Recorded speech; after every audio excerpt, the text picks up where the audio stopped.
Hi guys, my back is still absolutely ruined, but I'm going to soldier on. Today we've got something a little bit different. A lot of you guys have been asking me if you're thinking of media streaming on these devices. Today we're talking the early comparison between the Samsung Galaxy S8 and of course the early leaked rumours for the brand new iPhone 8.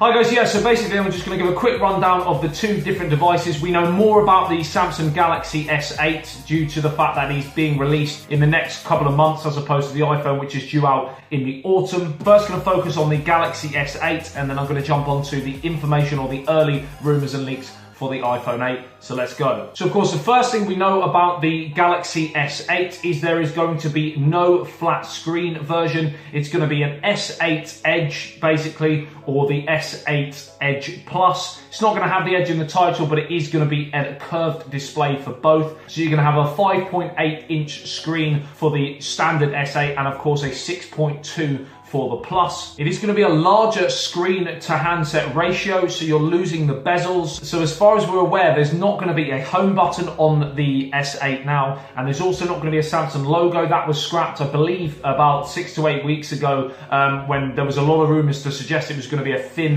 logo on the bottom. That, as far as I'm aware, is going as well. So you're just going to have two strips either side of a much larger display. It's going to come in two different varieties, the 64 gig version and the 128 gig version. So obviously 64 is the standard. But of course, as we know and love, the S7 brought back the expandable storage, so you will see that again on the S8. The standard S8 will come with 4 gigabytes of RAM. The Edge Plus will come with 6 gigabytes of RAM to help with the additional screen size, etc. Now, the biggest controversy with the S8, well, not really controversy, but the biggest talking point was of course where the home button or the fingerprint sensor was going to be. A lot of people thought it was going to be built into the screen, and that was generally the rumour up until about sort of 3 or 4 weeks ago when leaked photos of a pretty much a prototype showed that we were going to see the fingerprint scanner actually on the back next to the camera.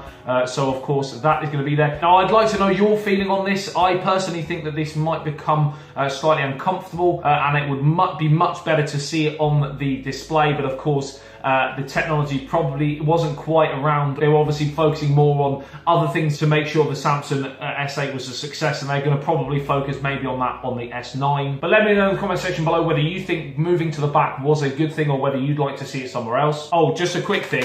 If you're thinking of salt and vinegar crisps, if you're in the UK, Co-op do without a shadow of a doubt the best. It's not a plug. It's not a sponsored video, but they do the best salt and vinegar crisps bar none. They're absolutely incredible. Oh my, they are spectacular. Anyway, moving on. The camera is going to be a 12 megapixel rear facing and of course an 8 front facing selfie camera. Now they have made improvements to that, of course, because of course you know that not just the megapixels matter in a camera, so we will see a better camera than the S7. I mean, we all know that they improve year on year anyway. But also the protrusion on the back for the rear-facing camera now, I believe, is 0.2. So that is absolutely tiny. Now the screen will be the screen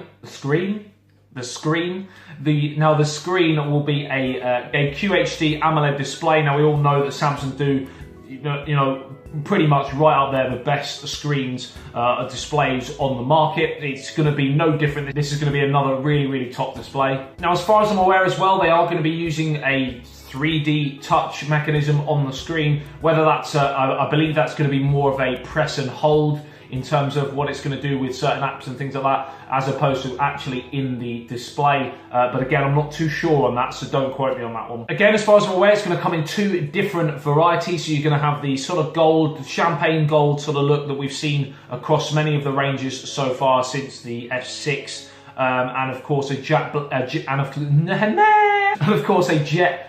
version to pretty much compete with the iPhone, because we all know that, well, we'll get to the iPhone, but a lot of the leaks on the iPhone is it going to be a jet black version. Again, another leak is that the Samsung team are working with the Snapdragon 835. So again, it's going to be a very, very snappy device, and hopefully, moving on to the next bit, the battery will improve. Now, there's not a great deal in terms of showing it's going to be bigger in terms of the milliamp amount. So we're looking at a 3000 for the S8 and a 3500 for the Plus. But again, in terms of technology, hopefully they've ironed out a few of the issues they had with the cursed Note 7 line. Like I said, hopefully there will be improvements on that, and again, we'll get to the release date, but that is one of the main reasons why the release date has sort of gone back based on previous years, just due to the fact that they want to make sure that everything is going to be right. Now, this is the first Samsung phone that will use the all-new Samsung Voice assistant called Bixby, I believe. And again, this is up there to compete with Google Now. It's up there to compete with Siri, things like that. So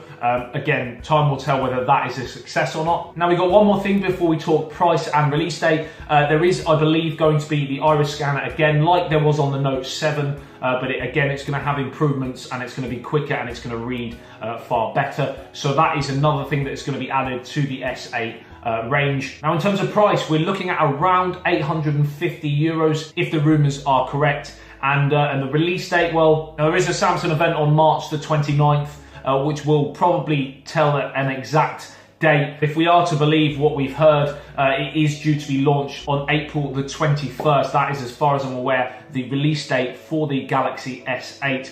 Probably hear more in the coming days. And like I said, this series is going to run right the way through to the release of the iPhone. So once we've had a look at the Samsung, finally, we've had a chance to test it, things like that, I will do more videos on the comparisons right the way up to the release of the iPhone 8. And then, of course, once that's been released as well, then we'll have a test of the two as well. So without further ado, we're now going to jump onto the iPhone 8 rumours. There are less rumours for this because obviously, like I said, it's not due out till the autumn time or fall. First off, it's going to be the 10th anniversary of the iPhone. So, of course, we're expecting big things after an indifferent iPhone 7. As far as I'm concerned, that we didn't see a massive change. It was more sort of refinements and things like that, but I think the iPhone 8 is going to be a big step in the iPhone range. So moving on to some of the features, some of the rumoured features anyway, again, to compete with the Samsung S8 and a few other different phone models, we're going to see a far more bezel-less display. So again, we're talking losing the home button, and the top and bottom bars are going to be a lot smaller, so the screen to phone ratio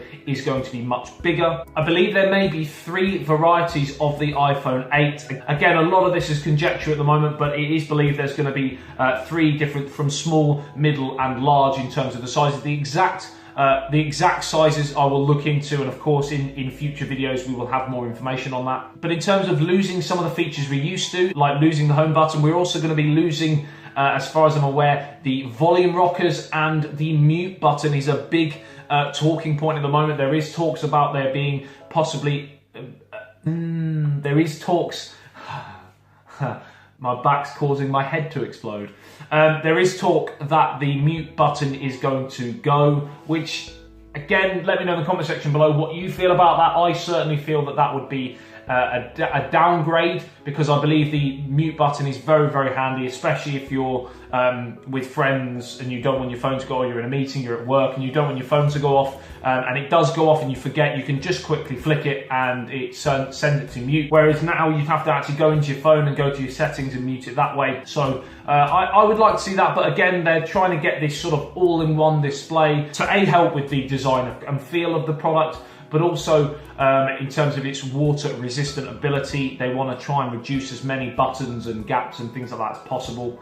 So that's another reason why they might be looking to get rid of the mute button. And more on this, a lot of the guys at the top are saying that they want to make it this jet black, all-in-one, sleek, all glass appeal. So that's another rumour, that in terms of the look and how it's going to appear, and for the water resistant ability as well, that all-in-one, that kind of makes sense as to why they're kind of looking to do that. Now, the first real leak about the battery, this could be quite a big one here, and they're talking about making it a stacked platform so that it's on top of each other, and there's a chance of this rumored L-shaped battery, so that to allow more battery space in this stacked layout. And that's mainly due to the fact they're kind of at a standstill tech-wise in finding ways to improve the lithium polymer battery. You know, many phones have been struggling over the last few years to improve that, and this may be one way to do it in terms of creating more space with this stacked layout. And then two more things before we talk about price. One, there is going to be, again, an iris scanner like the Samsung S8 as far as I'm aware, and we're also going to see the first wireless charging iPhone. We've seen a lot of wireless charging over the last couple of years with a lot of the Android phones. Well, this is going to be, as far as I'm aware, the first iPhone that is going to see wireless charging. And now on to price point. We are due to believe, like many people have rumoured over the last couple of days, it is going to be $1,000 and plus. So the first initial base range of the iPhone 8 is going to see a price tag of around $1,000, which it's a lot of money. So let me know in the comment section below what you think of that price, whether you think it's acceptable to charge that for an iPhone 8, or whether that may sway you to go to another Android phone or something like that. And also let me know in the comment section below whether you think the iPhone 8 or the Samsung Galaxy S8 or the Plus ranges of the two are going to be the best for you, and why. I'd love to hear your comments in the section below. Right, so that's it, guys. That is the video for today. If you have enjoyed the video and found it helpful and you want to see more of this sort of content, then drop a like below just to let me know. Again, I will still be doing a lot of my videos on media streaming, but of course I'll throw in a few of these sort of tech videos on other stuff as well. So let me know in the comments, and by hitting the like button if you do enjoy this sort of content, and subscribe if you're new to the channel. I do media streaming tutorials, product, device and app reviews as well. 5 videos a week. I'll see you in the next one. It's SPYT, peace out. Hi guys, and today we're talking news. Kodi on the Xbox One. And I think I broke my back.